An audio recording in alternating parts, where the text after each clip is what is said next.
Ô, một dục một thôn à. Thị thử đó coi. Thử đây đó, thử. Sao sẵn lánh nha. Nè. Buồn đọc hát.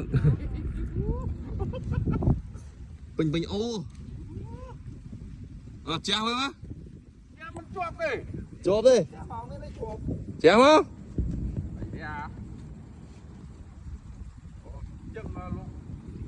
Đấy, buồn đọc hát. Ô.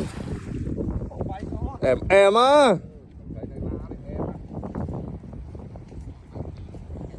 Nè, thấy á. Ô. Đó là.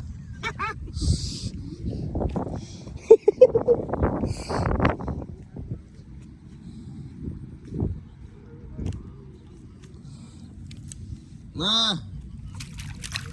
Ô. Khổng lồ. Bột dục.